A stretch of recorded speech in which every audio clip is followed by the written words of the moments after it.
Good morning, everyone, and welcome back to the Adobe XD Daily Creative Challenge, day number 2. My name is Howard Pinsky. I'm a senior XD evangelist here at Adobe, and I hope you're all doing well. If you are tuning in live this morning, afternoon, or evening, definitely let me know in the chat.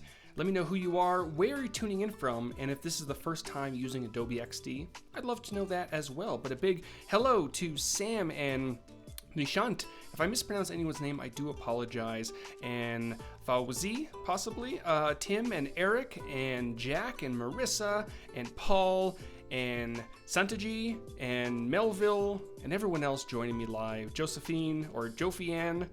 Again, I'm terrible with names, so I apologize. Hopefully no technical difficulties today. There might be some speaking difficulties, but let's hope for no technical difficulties. Everything seems to be okay this morning, and we're good. So Paul is in the UK, and hey, DeAndre and everyone else. So what do we have planned for today? So let me hop over to my screen. Here is the Daily Creative Challenge landing page, behance.net/challenge/XD. There's also a Photoshop Daily Creative Challenge that's running in the morning. You can join that as well if you're into Photoshop. We've got Ryan from Detroit, welcome. And we've got Lori from Nashville. Tim says fingers crossed. Everything seems okay so far. We've got the music going, got the microphone working. Hopefully the quality is working. I had some issues, yes, slight issues. Paco to the rescue, hopefully. But here's the landing page. And there's a big blue register button at the top. If you haven't pressed that yet, definitely hit that button so you're notified when we do release new challenges. And to break things down, if you've never done this before, each day you're going to receive a challenge, and I'll go over today's challenge in just a moment.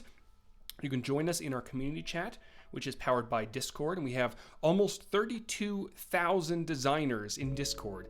It's crazy. So if you haven't joined Discord yet, hop in there. It's a good time. You can introduce yourself. You can ask questions, get tips and tricks, give tips and tricks if you want to. Then, of course, you can post your work in the current challenge channel. So that way you can get some feedback, or you can get some feedback if you want to. And if you're working on some past challenges, because again, this isn't a race, this isn't a competition. We do this so you can learn Adobe XD, get some portfolio pieces, pop it on Behance. So if you are working on past challenges, you can pop it in the past challenge channel and, get some feedback as well. Hey Latif, you caught me live. I am here. Or this could be some weird algorithm powered by Adobe Sensei that's predicting what people are going to say, and I actually recorded this 3 weeks ago. Think about that. You never know. So join us in Discord. Watch our daily shows, which might possibly be live, maybe not, who knows. Algorithms are weird these days. So you can join us usually around 11:30 Pacific time every single day, and then share your work. You can share it on Behance using the keyword XD Daily Challenge, or you can share it in Discord. So yesterday we tackled repeat grids, and we designed a donation experience to buy a book and give a book. And we're kind of leaving you a little bit... we're giving you a little bit of creative freedom. So I'm not showing you exactly what these themes mean. I kind of want you to explore. So I'm giving you some ideas. I'm showing you what repeat grids are. Today's going to be all about Auto-Animate. And I'm going to lay things out on the artboard, and it's going to be up to you to figure out what the experience looks like. And today we're going to be designing a digital experience that rewards users with credits to plant trees in the real world, which is always fun, right? Trees are great to give us oxygen. The Amazon isn't doing very well over there, so planting trees, it's a good idea. So here we go. We're going to hop over to Adobe XD and we're going to get things going. Here's the template for today. Definitely make sure to download it so you can follow along and do your own thing. And I designed what I wanted to do last night. I looked at it this morning and I thought, ew, what was I designing last night? And I'm sure we've all been there. We've designed something, we're sitting at our computer or standing at our computer, whatever it is you do, for hours on end. Your mind is so fixated on what you're designing, and then you walk away for a little bit, or you go to sleep, you wake up, and then you take a look at it and you think, that's not, just no. So I had to redo it this morning. So if it's not great, excuse me. So here we go. Challenge. Design a digital experience that rewards users with credits to plant trees in the real world. Again, I want you to get creative with this and kind of figure out what that might mean. We've got some inspiration down here, but of course we are focusing on Auto-Animate today. So I'm going to hop over to this artboard. And if you're not familiar with Auto-Animate, we'll get into this in a moment, but essentially you're going to design on 2 artboards. Or, once you get into components, you can design on 1 artboard. But XD is going to look at the differences between those 2 artboards and magically animate those changes. So let's start by just laying out some of the elements on this artboard. Here we go. So I've got this nice white artboard. I may want to actually change the color of the artboard. So with the artboard selected, and if you don't have it selected, you can either click on the artboard name at the top or double click on the artboard. And then over here to the right, you can change the fill. So let's go ahead and let's go for a nice greenish color. That's kind of a nice green. Green is kind of hard to nail because sometimes you don't want to go like too green, because that's, unless you're doing green screen work, and you don't want to go, this is like way neon green. So it's very difficult, but I'm going to leave it right about here. It's not too in your face. Hopefully it's kind of coming through on the screen. But we've got our green background, and we may want some sort of an overlay on top to kind of house a lot of our information. So I'm going to grab my rectangle tool and simply draw one out just like this. I'm going to leave a little bit of room at the top, and I might, just like I did yesterday, I might want to round out these corners. So I'm going to pull these inwards to, let's say, about 42 pixels. That looks pretty good. I've been into rounded corners lately. I don't know if you're into that trend, but I love it. But down here, we probably don't want those rounded corners. So I'm going to simply hold down my Alt or Option key, Option on the Mac, Alt on Windows, and just pull these corners back in just like that. Perfect. I may want to turn off the border. Now, I may also want, just to kind of give you a little bit of something to work with, a little handle at the top that will allow you to pull this box either up or down or whatever it might be. And again, I'm kind of leaving these hints in this design just to kind of give you some ideas, maybe challenge you in addition to the challenge that you're working on. So I'm going to draw a line out just like that. Maybe I'll increase the size of that line, and maybe I'll just set the color to this green. And I'll round out the caps, this little guy over here, and I'll just maybe 4 pixels. That looks pretty good. And just center it in the middle of the document. And you can imagine a world where you can just drag this area down or drag it up and something else is revealed. Who knows what that might be? So now we've got this area here. We might want some text to kind of let us know what this area is actually for. So I'm going to grab my text tool. I can also use the shortcut key T and just type out, let's say, trees planted. Planted. There we go. I'm going to center it. It is centered. That looks pretty good. I may want to make it a little bit larger, and there's this little handle right underneath point text. You could just drag it up and make it bigger. You can make it smaller, whatever you want. And of course, you do have text transformations. So over here to the right, you can make it all uppercase. You can make it lowercase, title case, whatever it might be you want. I'm going to leave it something right about there. Perfect. So this kind of screen is going to evolve into an area that shows, how many trees have been planted, maybe between you and your friends. So it's a little bit of a competition, right? And then we're going to animate this thing. We definitely will. Hopefully we'll have time. I'm going to get through this. So we may want a little bit of a toggle to show, so you can toggle between you and your friends, right? So I'm going to grab my rectangle one more time. That font does look cute. And then this is the BC Alpha Pine font I grabbed from Adobe Fonts, or Alpha Pipe. Alpha Pine. I thought it was Alpha Pine, which would have been great for this challenge, but it's not. But it's a cute font. So I'm going to drag this out here just like this. This is going to be the housing for our toggle. I'm going to make sure that it is centered. That looks pretty good. And I may want to really round out these corners. So I'm going to grab, let me zoom in here a little bit. I'm going to grab these corners and just zoom them in. I may want to turn down this a little bit. There we go. Just so it's a little bit gray, not too much, but not too white, so it's hard to see, but a little bit gray. And then on the inside, we may want another one, which is going to act as the actual toggle. So I'm going to duplicate this, Command and Control D. I'm going to change the color. I'm going to sample the color to this lovely green, and I may want to pull this inwards. Just a little bit on the side here. I'm going to hold down Alt or Option so it scales from the center as I'm doing that. And I'll adjust the width of this in just a moment, but I'll leave it right about there. Perfect. So now we need some text to go on the inside to let us know what's toggled on each side. So again, grab my text tool. This might be yours. Whoops. I forgot the S. Yours, just like that. I might want to make the text white. We probably don't need it as bold, so let's go for regular. And of course, we probably want it a little bit smaller. There we go. Maybe semi-bold. Semi-bold might do. Not too bad. Perfect. So we've got yours over here, and then over on this side, we might want to type out friends.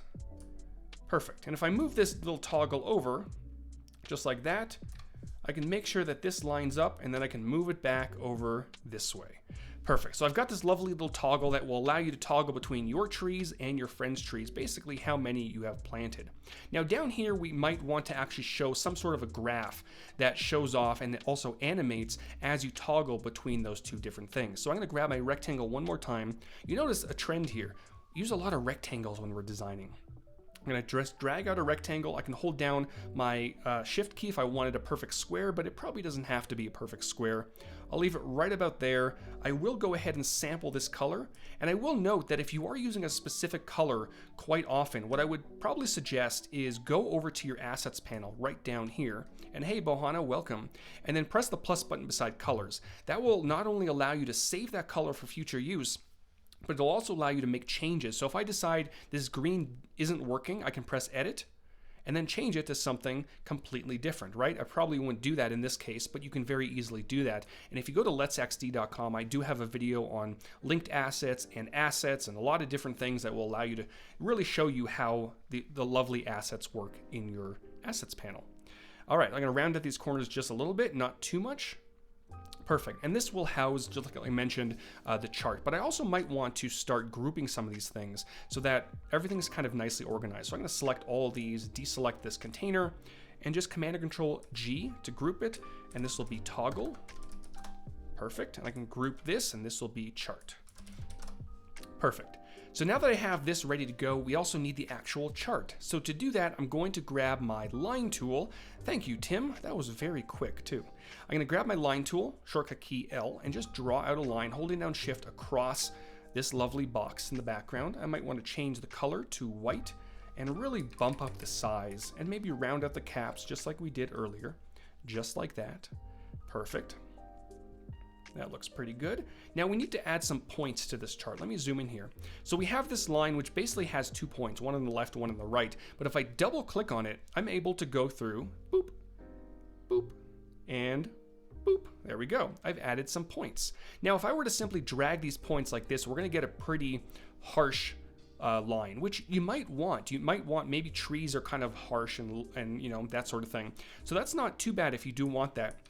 But if you do want to round out the lines and the curves, if you just double click just like that, and double click, you'll now have these lovely curved lines, which you can just move around just like that. Kiki is asking, whoops, what is the name of the font? The font is BC Alpha Pipe. And I did grab that from Adobe Fonts. There we go. So we've got our lovely little chart just like that, but it kind of needs something. It needs points, right, to kind of let us know where each point is. And I thought about how to do this, and I could, of course, create a bunch of ellipses, but I thought maybe let's get a little bit fun. Let's hop over to our plugins. There's a plugin called Icons for Design, and if I just type in tree, I can just grab this tree and just use these for the points, right?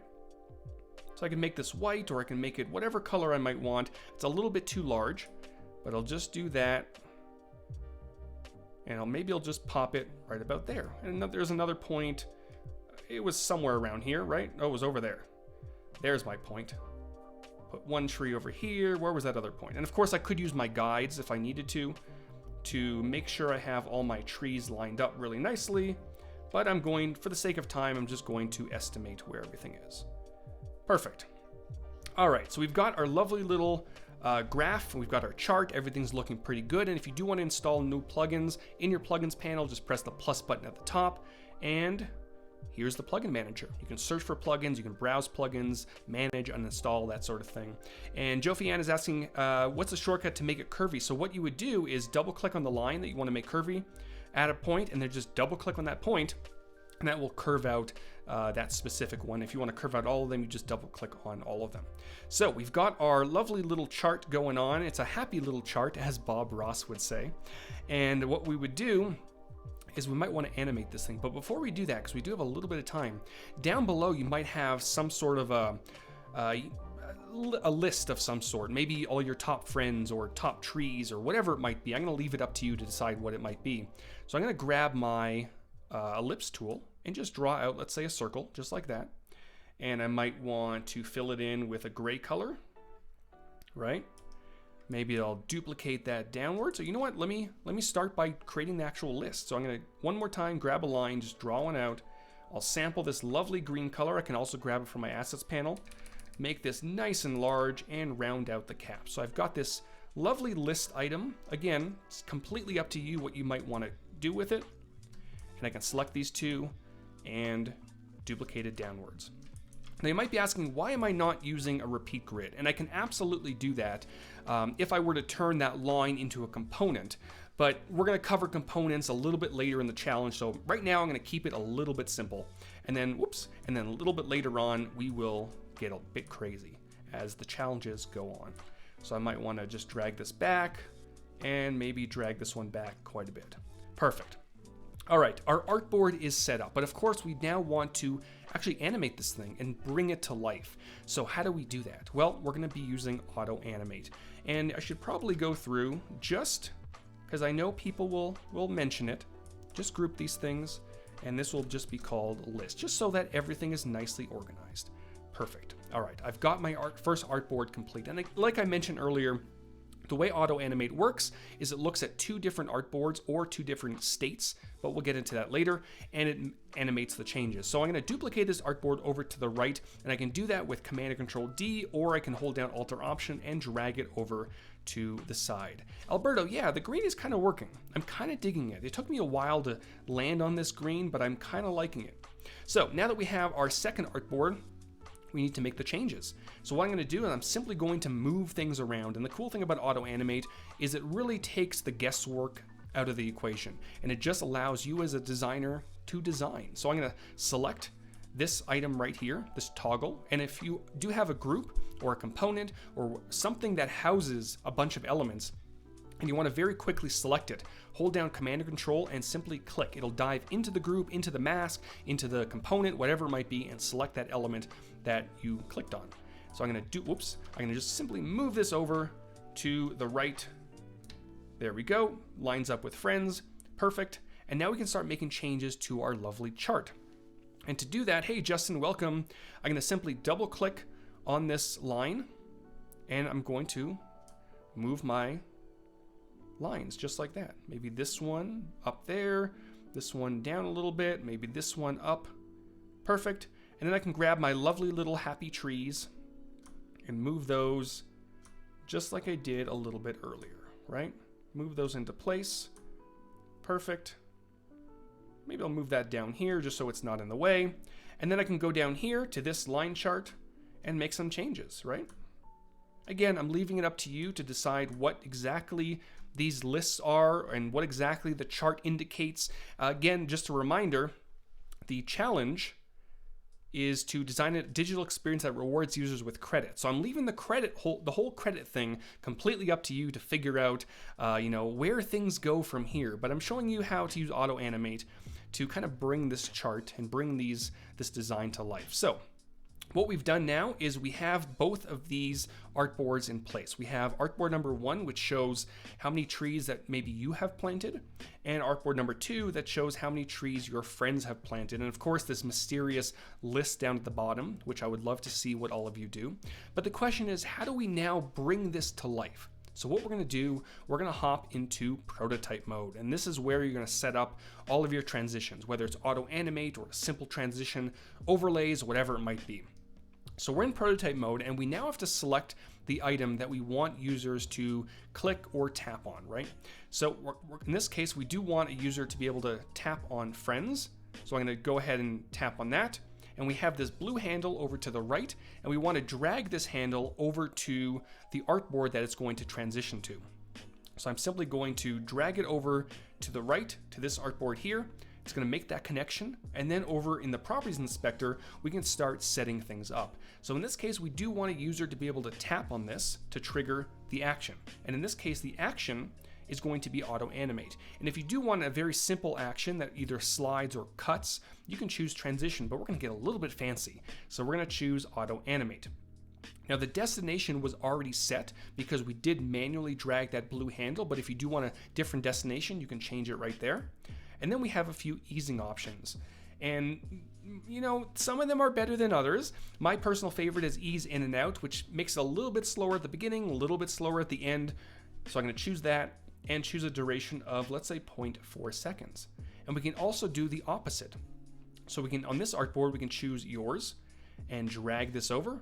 It's going to maintain those properties, so I don't have to do anything else. And in an ideal scenario, there would probably be, instead of just this text layer, there would probably be a container, like a bigger container, an invisible container, so it's a little bit easier for a user to tap on, so they don't have to just tap on the little text layer. But, you know, you can do that. So here we go.